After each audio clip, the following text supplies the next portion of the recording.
Bhagavad Gita. So, what is the meaning of Bhagavad Gita? Is actually the song of God. So that is what is the meaning of Bhagavad Gita. So when we talk about God in this world, in general, we have different faiths, and it's very difficult for us to somebody believe in, somebody they don't believe in. So a lot of things are there. But our approach here is, it's not only our approach, the Bhagavad Gita's approach also, the song of God. It is basically, everything is scientific. Scientific means whatever you find it in this book, whatever knowledge you get it, it is like applicable to everyone, whether you believe it or not. And it is the same everywhere. All the time, it is never changing science. So that's what we are going to study. So it has got 18 chapters. So here, what our goal is that in this semester, we want to finish all the 18 chapters. So today we will go through 2 chapters, the first 2 chapters. So that way, roughly we'll go 2 chapters every week, sometimes 3 chapters. So we will finish it, all the 18 chapters of Bhagavad Gita. So those who are able to join this regularly and who can get the knowledge of this science, they will be able to really understand about life. So about ourself, like who am I? The question, who am I, will be answered completely scientifically. So that is a very important question. And also, what is the goal of life? So what should I do? So everyone is having different goals. If we simply ask someone, what do you want to be? I want to be like this, or I want to become such and such person. So like that, we have different goals. But what is the real goal of life? Ultimately, when death comes, which is inevitable, and everyone is going to die, there is no doubt about it. But what are we going to do at that point of time? So whatever achievements we make in this world, are they going to be very meaningful at that point of time? So that's a very important question. One may become in this world very famous, and one may become very rich, and you can gain what all you want in this world. You can even go to space and come back. You can even travel anywhere, everywhere.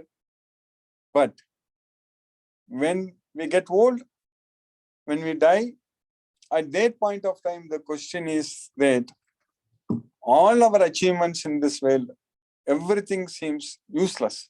That is the fact. Whether we agree or not, but the fact is that at that point of time, if we don't know about ourselves, if we don't know that I am the soul, so what is the answer for the question, who am I? I am the soul. I am not the body. But how much we know about ourselves? What we know about the soul? So that's where it's a very important science we need to understand. So this should be taken as a science only. So it is not something like a religion or something like we have simply believe. It's not like that.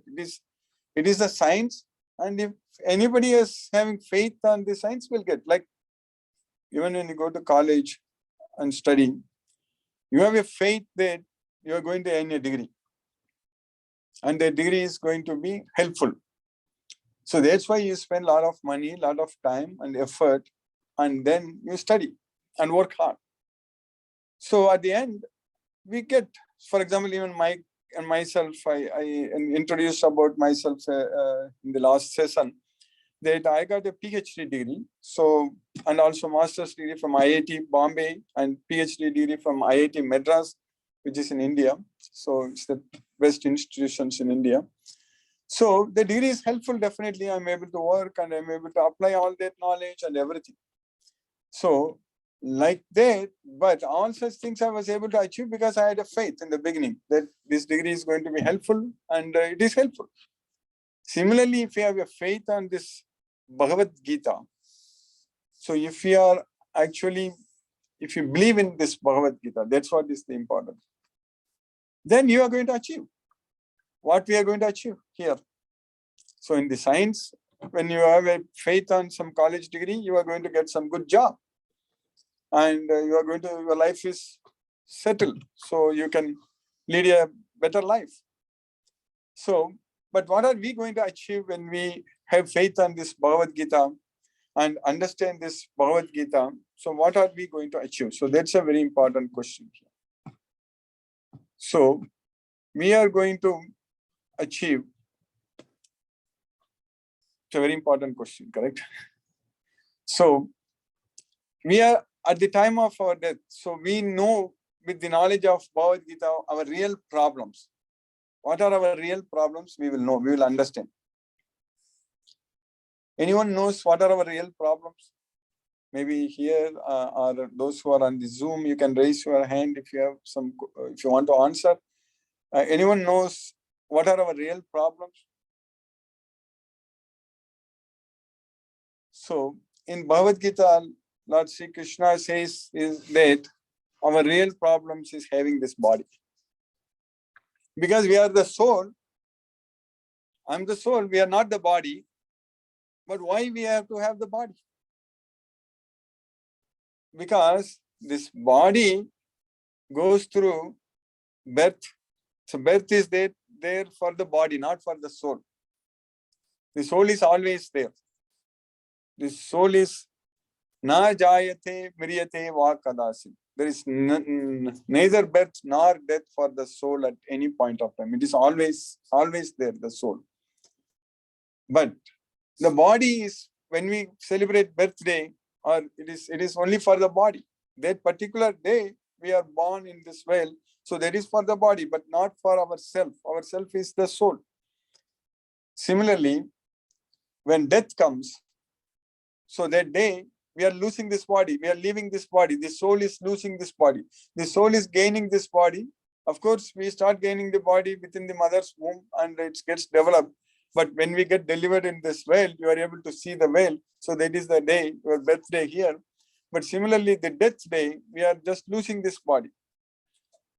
So our real problem is this body itself, because this body is not a permanent one. It's a temporary thing. That's what Bhagavad Gita is teaching. In Bhagavad Gita, Krishna is teaching that what is knowledge?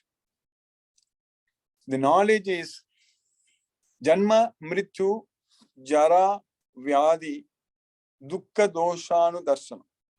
One who is able to see. Darshana means one who is able to see. Dukkha means distress. So, Janma is birth. Mrityu is death. Jara, old age. And Vyadi is disease. So, birth, death, old age, and disease. So, these are the symptoms of our suffering. If you are able to realize this very important knowledge, important fact, that means we are in knowledge. That is what is called knowledge. So, if you don't realize, don't understand, then we are ignorant. That's it. We don't have knowledge. So then time will just go away. So based on the time, our life will just go away. We will get old and we'll get diseased and then we'll die. And then again, there is another birth. Because that part is very easy to understand. Scientifically, we can very easily understand that there is another birth is there. It is not difficult. Everything we can approach scientifically. Because when this body, even in this body itself, always changing. So the body what we had at the time of birth and the body what we are having now, are they same? Nothing. It's totally different. Atomic level, you can get into the atomic level. Molecular level, biomolecules or atomic level. So the body what you are having now and the body what we had at the time of birth is completely different. Assuming that we are all going to live for 100 years, hopefully. but we don't know because life is very uncertain, correct? But the body, what we are going to have at the time of death, and the body, what we are having right now, are they going to be the same? Not at all, correct? They are going to be completely different. So that means we are going to have a different body at the time of death than what we are having right now. And we had a different body at the time of birth than what we are having right now. So this is a fact. Nobody can deny it. No scientist, nobody in this world, anyone, no one can deny it. That is the fact. Then what is the difficulty in understanding that we can have another body after death? It is science. So Lord Sri Krishna says in Bhagavad Gita, so in the Krishna is saying that in the second chapter, today we are going to finish first and second chapters. So Jatasya ki dhruvo mrityu, dhruvam janma mritasya.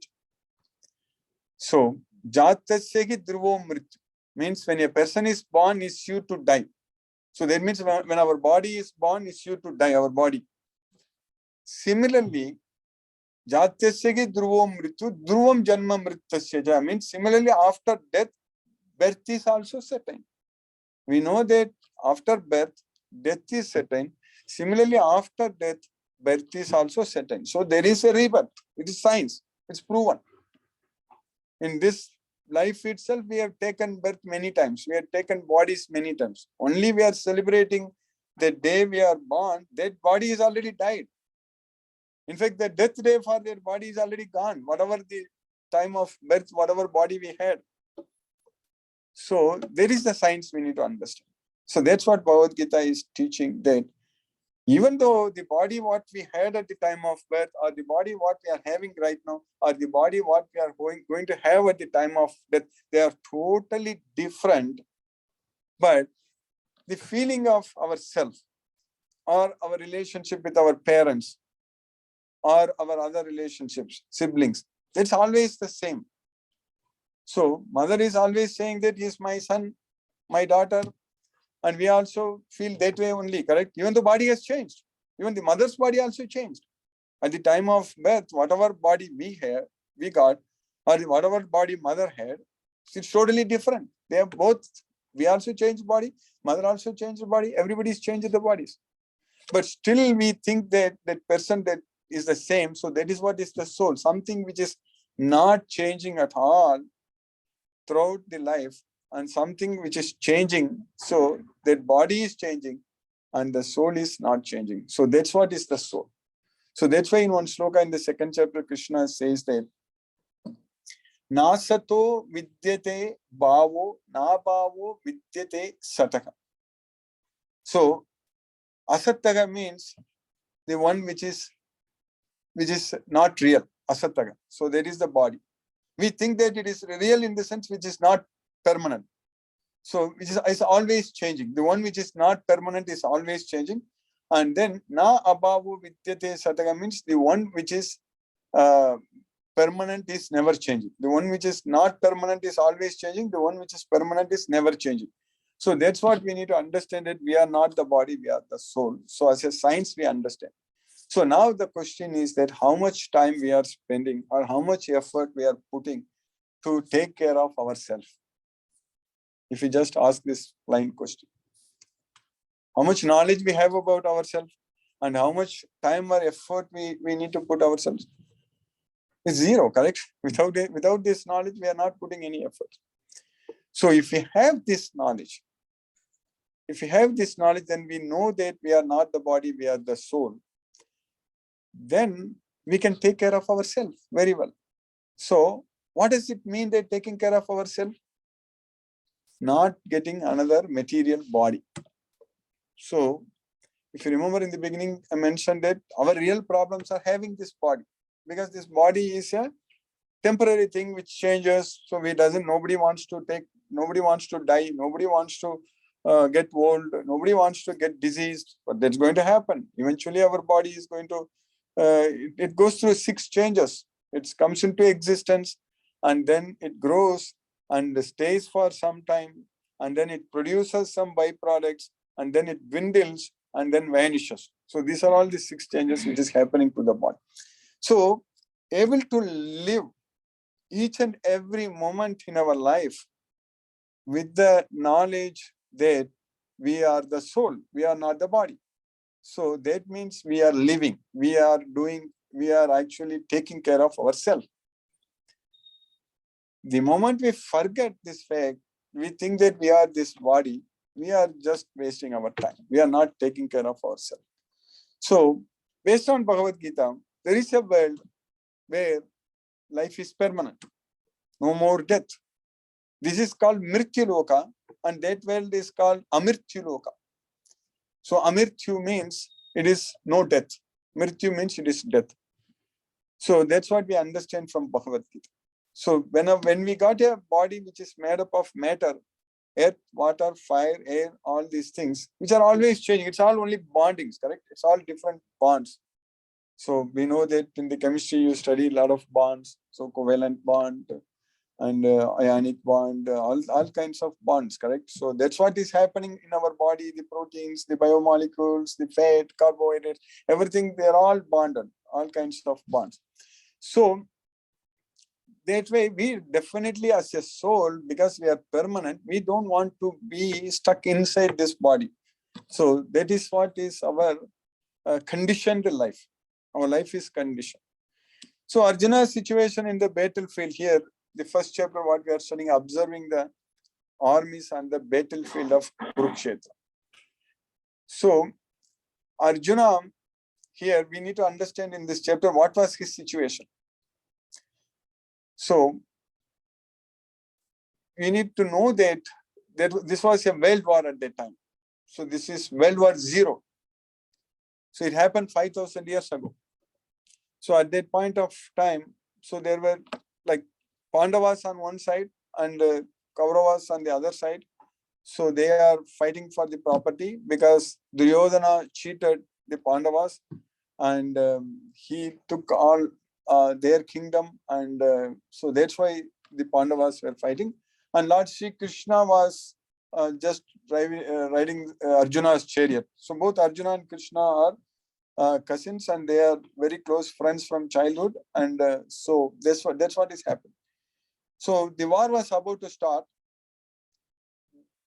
Like at that time, as I mentioned, it was a world war. So all the many kingdoms, they all got into two like opposite parties to fight. So that's how it became like that. So there, at that point of time, Arjuna is asking Krishna. Arjuna asked Krishna that, Arjuna vacha, Senayor Ubayor Madhye Ratham Sapaya Me Achyuta. Yavadeta Nirikshayaham Yodhakaman Avastitan Kairmaya Sahayodavyam Asmin Ranasamuddhim. So the meaning of this sloka is that, O Krishna, O Achyuta, O infallible one, you please take my chariot between both the armies, Senayor Ubayor Madhye. So I want to see with whom I must fight. So I want to know who are all assembled here. I want to see with whom I must contend. So that's what Arjuna told Krishna. And Krishna took the chariot between both the armies. And there, Arjuna could see all kinds of relatives, all kinds of relationships. So, Tatra Pasyat Sitan Pata, Pitrunata Pitamahan, Acharyan, Matulan, Bratran, Putran, Pautran, Sakim Stata, Swasuran, Suburdas Chaiva, Senior Ubayor. So, Putran means children, Pautran, grandchildren. So, Tatra Pasya Sitan Partha, Pitranata Pitamahan. Pitru means fathers, Pitamaha, grandfathers. So, fathers, grandfathers. So, fathers means fatherly relationships. That's what fathers. So, Pitamahan, grandfathers, and Pitranata Pitamahan, Acharyan, Matulan, Bratran, the teachers, maternal uncles, brothers, Acharyan, Matulan, Bratran, Putran, Pautran, Sakim Stata. So, Putran, so that is children, children means sons, Putran, sons, and Pautran, grandsons, and then Sakims, friends. And So Suvrdas Chaiva, Senior Ubiorabi. So Swasuran Suvrdas Chaiva. So fathers-in-laws and then other well-wishers. So he was able to see all kinds of relatives on both the armies. So there, Arjuna actually, after seeing that, when the war was about to start, so he immediately got overwhelmed with compassion and grief. So then Arjuna was telling Krishna, who was his friend, who was driving Arjuna's chariot, that Arjuna Uvacha Drishtvevam Swajanam Krishna Yutsam Samupastitam Sidanti Mamagatrani Mukam Cha Parisusyate. So, O Krishna, when I see all my relatives are assembled here for fighting with me, so my limbs are quivering, my mouth is drying up, my body is trembling, my hair is standing on end, my bow is slipping from my hand, Gandipa is slipping from my hand, and my skin is burning. So that was Arjuna's situation. So who was such a brave warrior, nobody can win him, and he got completely broken in the battlefield. So he was telling Krishna that now I don't know what to do. So I have come here to fight because when you want to go work, when a person at home, he goes and works very hard and earns a lot of money, it's not for himself he's doing it, correct? For his family, for his relatives. So that's what he is for his family members only. He does everything, works very hard and earns money, all such things. Here Arjuna is telling Krishna that I have come here to fight for these people. I have come here to fight for these people, and they themselves are here fighting with me. So that's what Arjuna was. They themselves came here to fight with me. So I came here to fight to gain the kingdom so that they can enjoy. But now they are here ready to give up their life.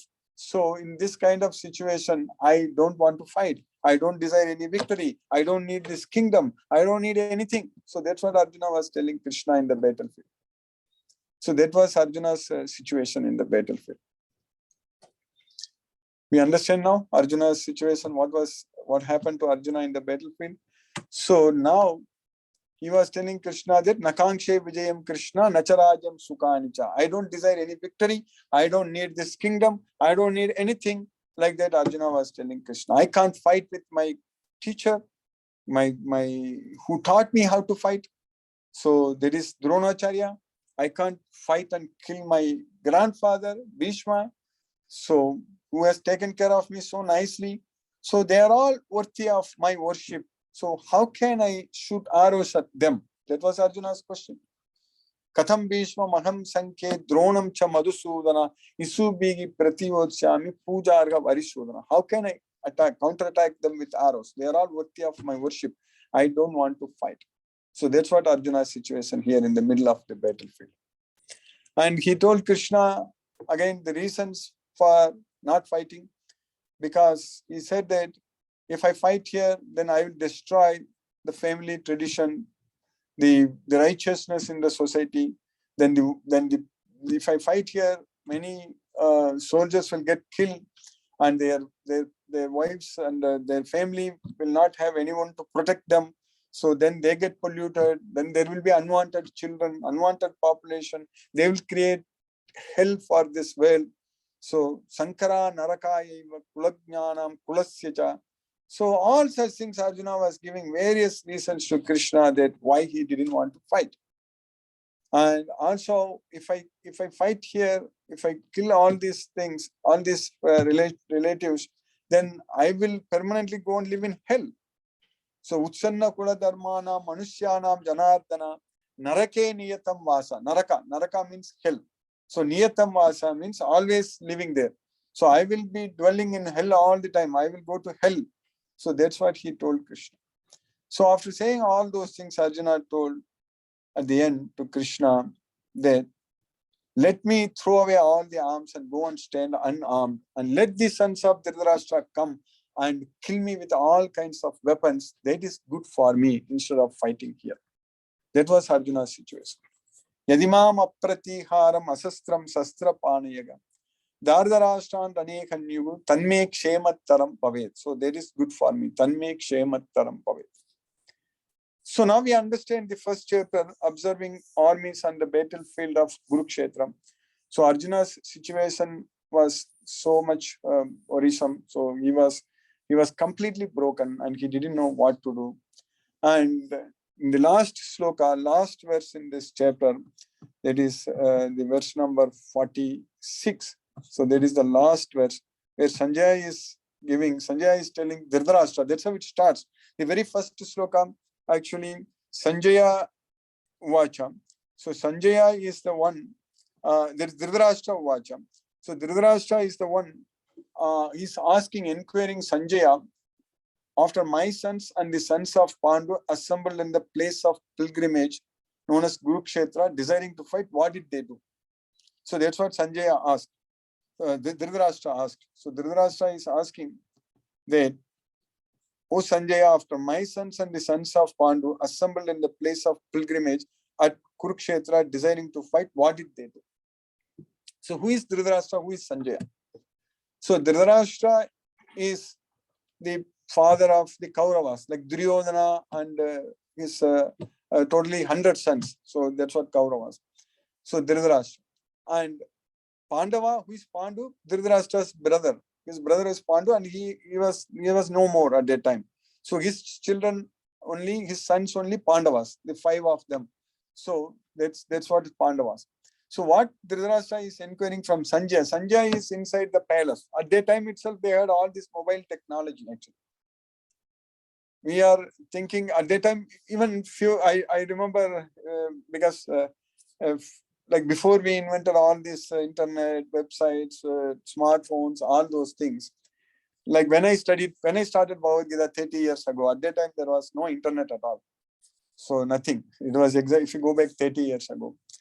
So when you study this kind of sloka, how is it possible? Somebody is sitting inside the palace and he is able to see what's happening in the battlefield. And because Sanjaya was narrating to Dhritarashtra what was happening in the battlefield.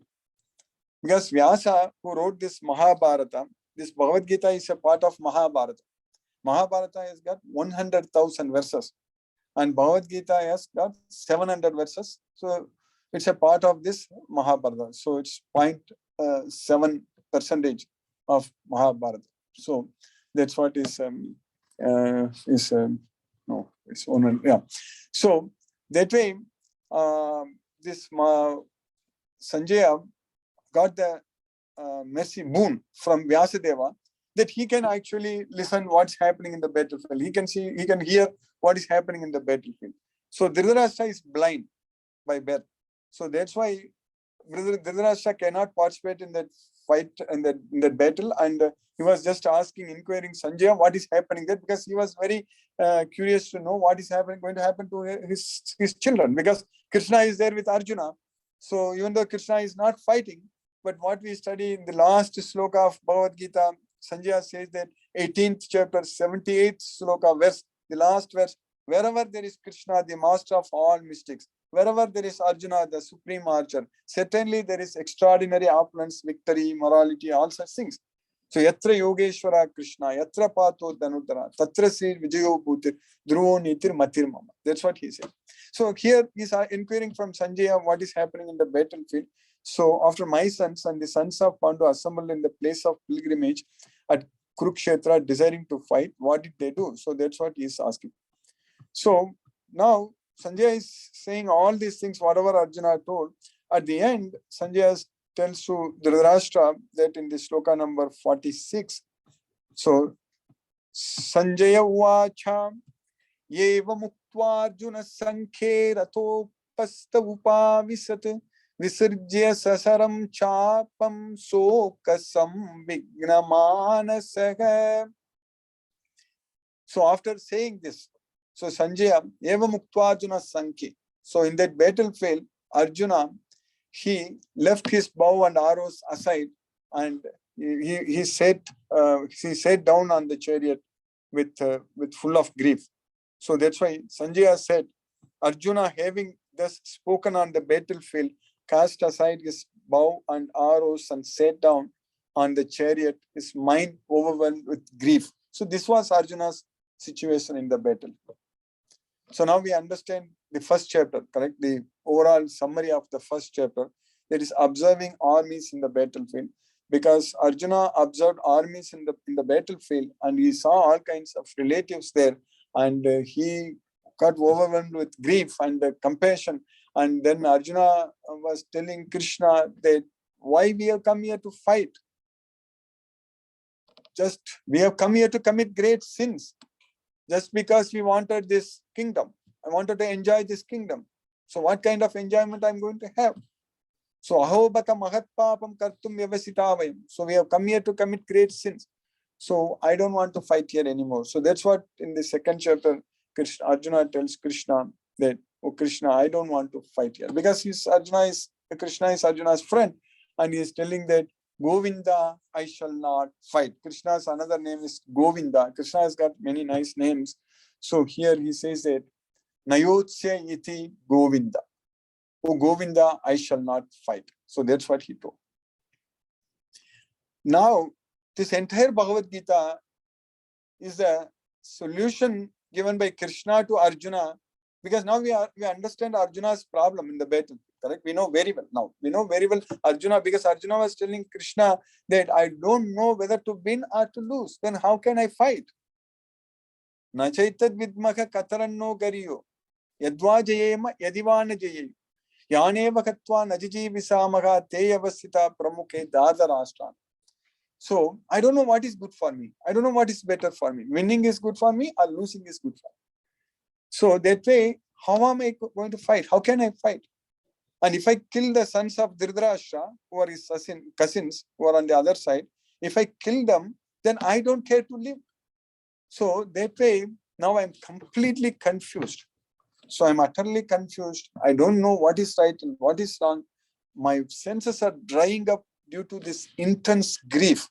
Due to the heat from this intense grief, my senses have completely dried up. So now I don't know what to do. So that's what Arjuna was telling Krishna. So just to show you those slokas here. So I know, because I'm just keep on referring to these slokas, but I just want to show you a few slokas here.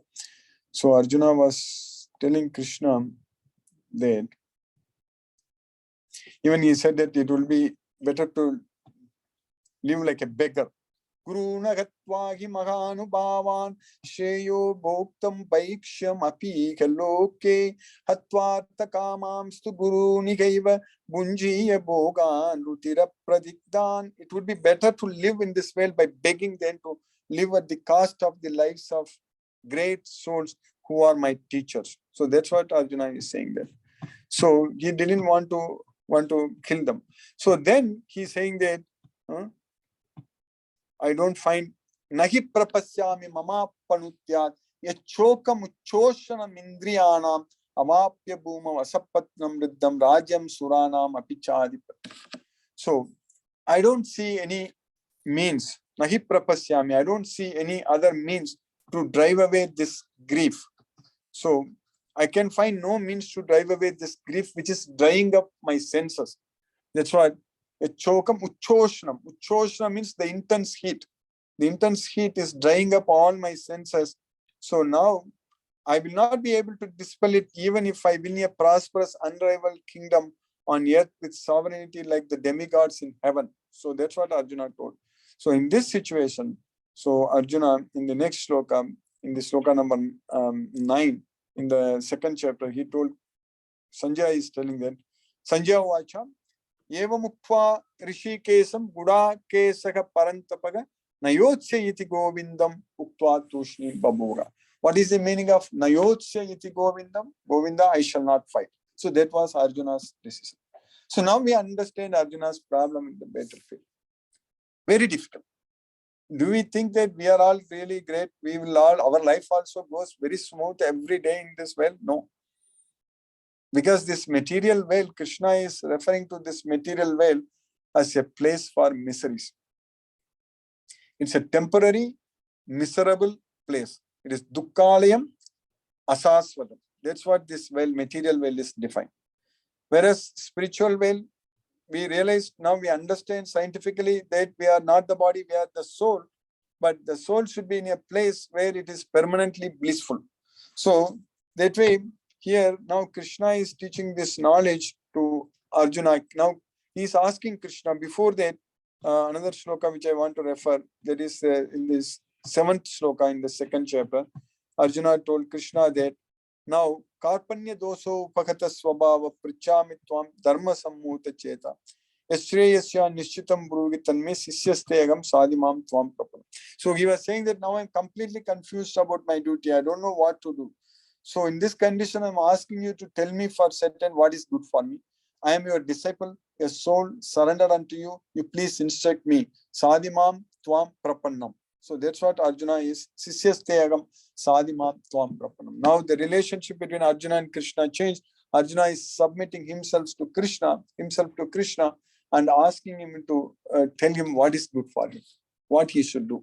So Arjuna was very fortunate that he had a great friend with him at that point of time, that is Krishna, the Supreme Lord Shri Krishna. That's what we are going to study and understand from Bhagavad Gita, that Krishna is the Supreme Lord. He's a Purushottama. We will understand it very well. So now Krishna starts talking, giving the answers to Arjuna, giving guidance, advice, everything.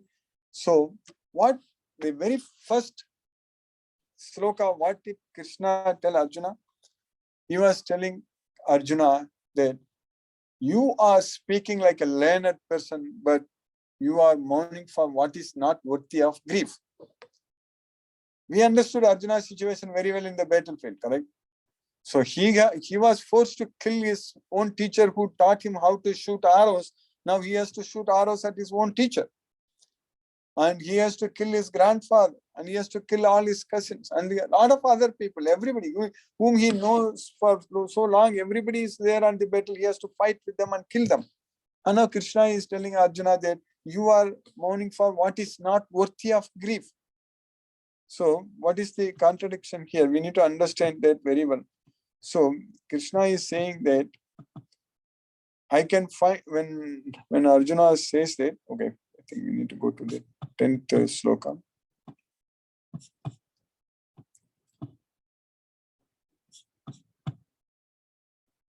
The 11th one. Okay. So while speaking learned words, you are mourning for what is not worthy of grief. Those who are wise lament neither for the living nor for the death. So gatasum agatasumsta nan sochanti pandita. So Krishna is talking about totally living in a different platform, correct? That's how our life should be, with the knowledge of Bhagavad Gita, with the realization, with the understanding that we are not the body, we are the soul. So if you are able to see the soul, not the body, that's what is very important. We should be able to see the soul in everyone's body, not the bodies. That's where we commit mistakes. We are wrong. We are not seeing things as they are, because we always identify everyone with the body. So this so-called caste, creed, religion, this, that, everything, citizen, also everything is there for the body, but not for the soul. When it comes to the soul level, even a human being or animal or any species, everything is same, because everything has got the soul. Because Krishna says in one shloka in the 5th chapter, he says that Pandita Samadarshinaga. Here also Krishna is using the word Pandita. Nanu Sochandi Pandita.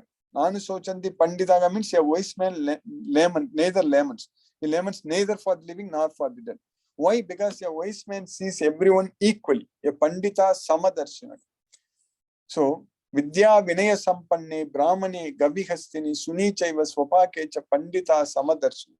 So a wise man sees, due to the virtue of knowledge, he sees a Brahmana, the most intelligent person, and Gavi, a cow, Hastini, an elephant, and Gavi Hastini, Sunichaiva Swapakecha, a dog and a dog eater, everyone in the same level, equally, Samadarshinaga. Because a learned person will be able to see everyone as the soul, not as the body. So that is the way we should live. Our life should be like that, understanding all the time that we are not the body, we are the soul. So that is the real knowledge. If we don't have this knowledge, identifying ourselves with the body, So that means there is no difference between the human beings and animals. So we are not using our sixth sense. So that is the real knowledge we need to get from this Bhagavad Gita. So now in the next 20 verses, from the verse number 11 to 30, so Krishna is teaching about the soul. These slokas, I'm not going to go through all the verses, but I'll just summarize few verses. I will just explain here. Everything very scientifically, Krishna is teaching that we are not the body, we are the soul. If we go through these verses again and again, like when you study for some exams, some questions, how they ask, you need to practice again and again. You need to memorize the equations, memorize the formulas, all such things. So like that, if you study and understand these 20 verses very well, then you will be able to understand that we are not the body, we are the soul. And Krishna is teaching us very scientifically. So let me go through few verses here. In one verse, Krishna is teaching that Dehinoshmin yatha dehe kaumaram yavvanam jara, which I already explained in the beginning, correct? So being within the body, the soul changes the body from kaumaram, means boyhood body, to yavvanam, youthful body, and then jara, old age body. Kaumaram yavvanam jara. So we are changing the body. Similarly, at the time of death, tata dehantara prapti dhira satrana mukhyate. Similarly, at the time of death, it gets into another body. So we'll get into another body. Adhira is not bewildered by such a change. A person who has got the knowledge, a sober person, is not bewildered by such a change. So that kind of, so only 1 in 1,000 will take serious in this kind of effort. We cannot expect the whole world suddenly become very much knowledgeable in Bhagavad Gita and taking this platform of soul, understanding, all those things. If we expect that, that's not going to happen. Only 1 in 1,000. So that's why we don't find many people interested coming here. But those who come here and spend time and take effort, put efforts, they are only 1 in 1,000. So we got that opportunity. We have to realize that we are the soul, we are not the body. So Krishna is teaching that we change the body, and we change the body all the time. So for that, he is also giving another very nice analogy. There are a lot of very good examples, analogy Krishna gives. For the body, we change the dress. So when the dress becomes old and useless, then we throw it away, we don't keep it. And then we get a new dress. So if the dress is somewhat a little bit torn, then you can stitch it and still use it. Like that, our body, if there is some cut somewhere here, still you can put stitches to our body. But if the dress is completely damaged, you can't use it. If the garments, you have to throw it away and get a new ones. So same thing happens to our body. When our body, for some reason, it is maybe we met with an accident, it got completely damaged, or when it gets old and all the organs, they fail, they don't work anymore. So that way, you will have to give up this body and get a new body. So that's what happens. So vasamsi jeenani yata vihaya navani grihnati naro parani tata sarirani vihaya jeenani anyani samyati navaniti. So when the garments, what we use, the dress becomes old and useless, you throw it away and get a new one. Similarly, when the body becomes old and useless, you get a new body. Our body itself is designed to live only for a certain number of years, correct? It is not designed to live forever, our body, because the cells are programmed like that way only. So our metabolism, our energy, all such things, activity, everything as a function of our age, it's going to slow down. It is designed like that. So that way, we will get a new body again. So that's what he teaches in the sloka number 22 in the second chapter. So that is just to explain like few slokas, like to show that we are not the body, we are the soul. So as a person puts on new garments, giving up old ones, the soul similarly accepts new material bodies, giving up the old and useless one. But another thing, what we are understanding is that in the next two, three slokas, very clearly Krishna is teaching us the properties of the soul. What are the properties of the soul? In the chemistry or physics, you are studying something like When you study about the metals, non-metals, all such things, you will study about their properties, chemical properties, physical properties, all such things. Similarly, the soul can never be cut into pieces by any weapon. The soul can never be burned to ashes by fire. The soul can never be moistened by water or dissolved by water. The soul can never be withered by wind. So that means this earth, water, fire, air, they cannot do anything to the soul. So the soul is always there. So nobody can actually destroy the soul. So that way, when the body is destroyed, the soul is not destroyed. So that's what in these 20 slokas, if you go through, you will understand. The first, like sloka number 11, we say sloka, like verse in Bhagavad Gita is sloka in Sanskrit. So 11th sloka to 30th sloka, you will understand that the soul is always there. The soul can never be destroyed. But Krishna is teaching that in the what we need to understand. So in the sloka number 39, he says that after describing, teaching everything about the soul, Krishna is saying that, so I have explained to you, thus far I have described this knowledge to you through analytical study. So it's everything is theoretical. Like we know about the soul, we are not the body, we are the soul. And Krishna is giving nice analogies to explain everything. We know that. Like it is studying about electrons, the flow of electrons or current, all those things. But nobody has seen electrons, but we know, we study when we have a lot of laws, Coulomb's law, this law, that law, Ohm's law, a lot of laws are there. So like that, here Krishna has described everything about the soul, but what is the practical part of it? You go to the lab also, then you do experiments, correct? So here the practical part is what is very important for all of us. Because once you get the theory, once you understand, realize that we are the soul, we are not the body. So now we understand that we are inside this body. In the beginning, if you remember, I mentioned our real problems are this body. So how are we going to free ourselves from this material body? That means, how are we going to not stop coming back to this, taking birth in this way? If we are going through birth, old age, disease, and death. If we are able to stop this cycle, so then we will not be coming here and struggling and suffering. So that's what Krishna is teaching us there. Thus far, I have described this knowledge to you through analytical study. Now listen as I explain in terms of working without fruitive results, O son of Pritha. When you act in such knowledge, you can free yourselves from the bondage of works. So what is binding us to this world? Our attachment to the results. When we are working, we think that whatever the results come, they belong to us. So that's where we are committing mistakes, sins. So when we are affected by the results, that means we are bound by the results. When we are not affected by the results, we are freed. Ourselves, we are freed. So that way, we should, this entire Bhagavad Gita, in the knowledge what we are going to get, we should not be affected by the results. So that's why Krishna is teaching here that, so I shall explain to you now. So now listen as I explain it in terms of working without fruitive results. So that's what Buddhya Yukta Yaya Partha Karma Bandham Pragasis. So when you act in such knowledge, you can free yourself from bondage of works. So that's what Krishna is teaching in the next. So the second chapter can be divided into 3 portions. The one portion is about the Sankhya Yoga. So that is the theoretical knowledge about the soul. And the middle portion is known as Buddhi Yoga or Karma Yoga. So it is about how to act so that we will not be affected by the results.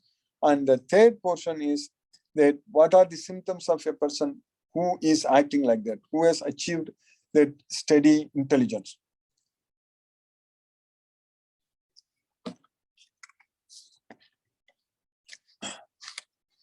So when you act in such knowledge, you can free yourself from bondage of works. So that means if we know this entire Bhagavad Gita, we'll be able to do that. So in this sloka, in this chapter, Krishna is teaching that you have a right to perform your duty, but you don't have the right over the results. That's what we need to understand. We think that whatever the results comes, they belong to us. That's where we are committing mistakes. When we want to claim the results, we think that those results belong to us. there we are committing sins. That means we are going to be bound by the results. When we are attached to the results, we will be bound by the results. When we are not attached to the results, we are freed. So whether it's good or bad, when we are bound by the results, we keep coming back to this material world. Before death, before we leave this world, if we are able to lead a life free from no results, no reactions of our actions. So each and every action has got an equal and similar reaction. But if we are not affected by the results, so if that means if we are not attached to the results, so that means we are not going to be coming back to this world. So there are no reactions. So that is what is called this buddhya yukta. So what Krishna is teaching, that you have a right to perform your duty, but you don't have a right over the results. So karmanyeva adhikaraste ma paleshu kadasa. Ma karma palaheturbur mate sangos akarmani. And never consider yourself to be the cause of the results of your activities. We always think that I did it and I claim the results. I did it. But in Bhagavad Gita, we are going to study in the coming chapters that we are not the doer at all. We are not doing anything. The soul cannot do anything. Only the three modes of material nature. Last week I explained about that. The mode of goodness, passion, and ignorance, sattva, rajo, tamo, gunas, they are doing it. It is not I am doing it. It's only those modes of nature are doing it. So I am desiring it. I want it. But I am like a robot. This body is like a robot. Like the robot, like you are actually like controlling, correct? With remote control. So like that, we are remotely controlled. We are controlled. When we do something, when we act, when we move our hands and legs, when we do a lot of things, we are like everybody is remotely controlled. So like if you imagine, there are so many remote control robots and everybody is controlling the robot. It's all going. So like that only everybody is going, doing, acting, all those things. No one is doing themselves. That is the knowledge what we are getting from Bhagavad Gita. The soul is inside this body and the soul is not doing anything. And everything is done by the three modes of material nature. So that's why Krishna is teaching that never consider yourself the cause of the results of activities and never be attached to not doing your duty. So mate sangos vakarman. So this is a very important science. We need to realize and understand this science that we are all controlled by the three modes of material nature. And we need to free ourselves from the modes of nature because we got the body because in one shloka, in one verse in the 14th chapter, Krishna says that, I believe the 5th verse, Sattvam Rajas Tama iti Gunaha Prakriti Sambhavaha Nibandhananti Mahabahu Dege Deginam Avyayam. The Sattva is the mode of goodness, Rajo is the mode of passion, and Tama is the mode of ignorance. So these three modes of material nature are binding oneself inside the body. So we got the body, Dege Deginam Avyayam, because of these three modes of material nature. So that's why we need to get this knowledge to relieve ourselves from these three modes of nature. So that's what is the entire Bhagavad Gita is about. So once we are able to do that, once our knowledge passes through the dense forest of illusion, so at that point of time, when we are able to live in the soul consciousness, that we are not the body, we are the soul, at that point of time, we can actually live in such a way that we won't be affected by anything. Whatever we have heard, whatever we are going to hear, nothing is going to affect us. Yadate moha kalilam buddhir vyachitharishyati tada gantasi nirvedam shrotavyasya shutasya. That's what Krishna is teaching. So in the sloka number 52, when your intelligence has passed through the dense forest of illusion, you shall become indifferent to all that has been heard and all that is to be heard. So if we are able to achieve that level, that's what we need. Then we are happy. Our intelligence, we have a steady intelligence, we will be happy. So that is known as Sthita Prajna. So that's what will happen only for very few fortunate souls who can make use of this opportunity to study Bhagavad Gita and understand, and then it is possible for them to achieve steady intelligence. If we have that steady intelligence, then we are not affected by anything in this world, because we will be able to live in a different platform, and that way we will not be a part of this well. That means we don't have to come back again to this well. We can give up all kinds of our attachments, everything to this well. So the reason we are like Earth has got a gravitational force which is pulling all the objects towards it. So something like that, when we are bonded to the results, when we are attached to the results, so that has got a pulling power to keep bringing this soul. The soul is getting attracted to Earth, like any objects which is there, which is attracted to the Earth. So like that, the soul is getting pulled to the Earth because of our attachments to everything. So Krishna is teaching us that with the weapon of knowledge, with the weapon of detachment, asanga sastrena, with the jnana sastra.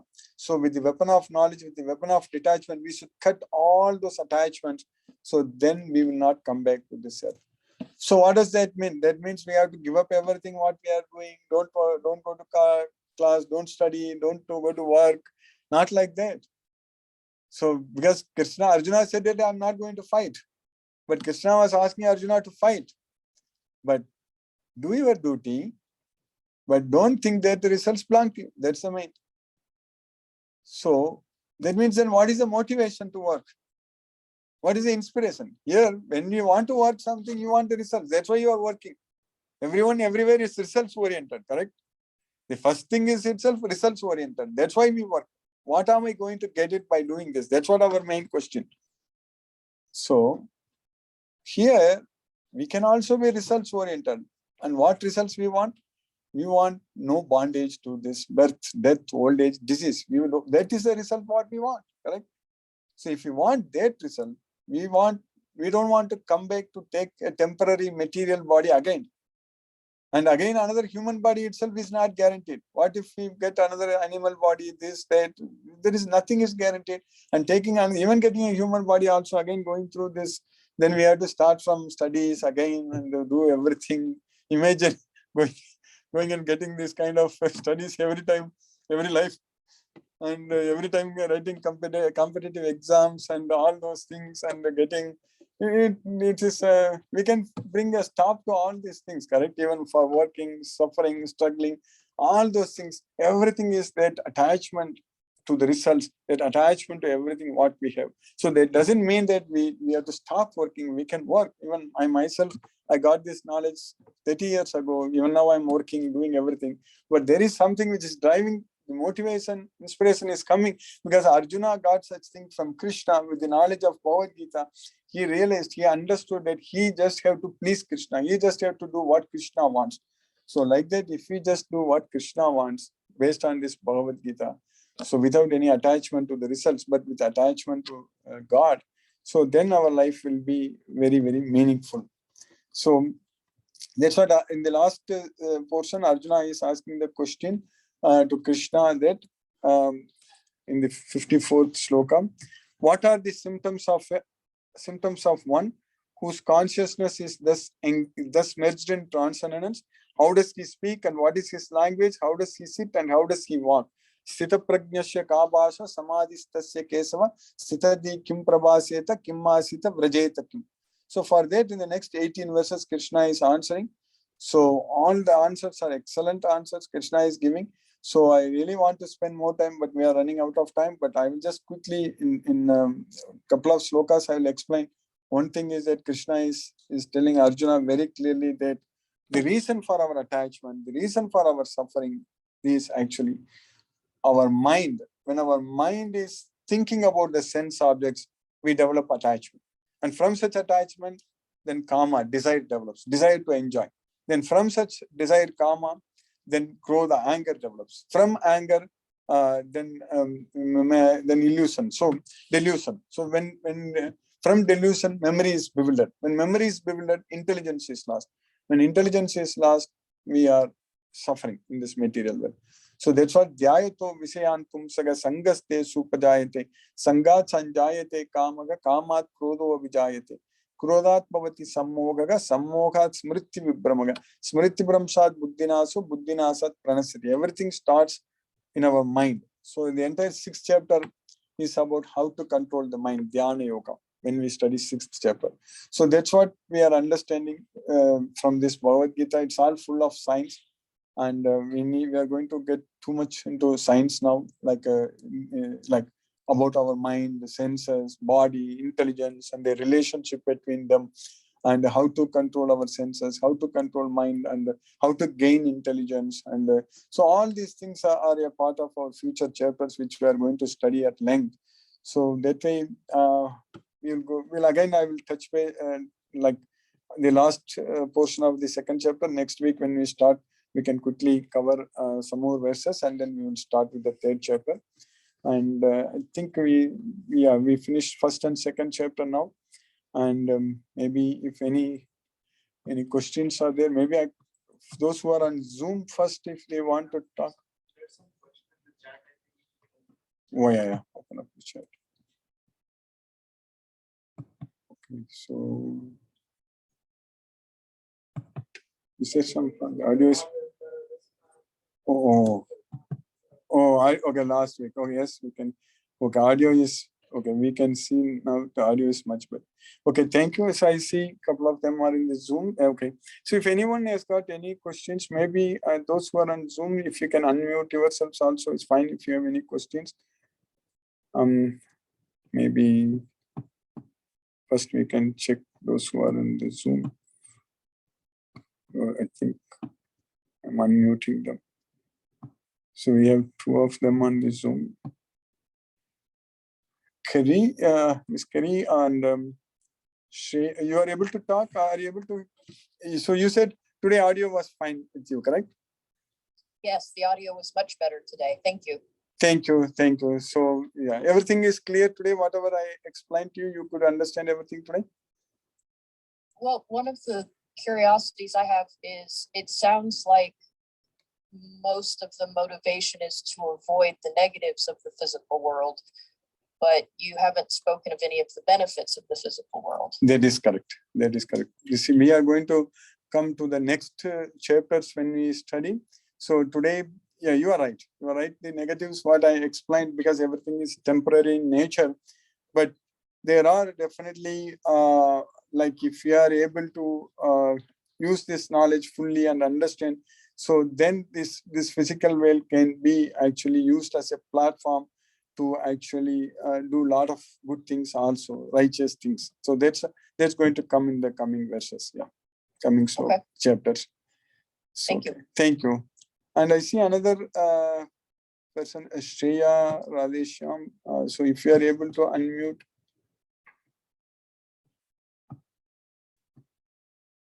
Okay. So now over here, I see a couple of them, I don't know. So what's your good name? Okay. So you did you come last week? No, it's the first time. Okay.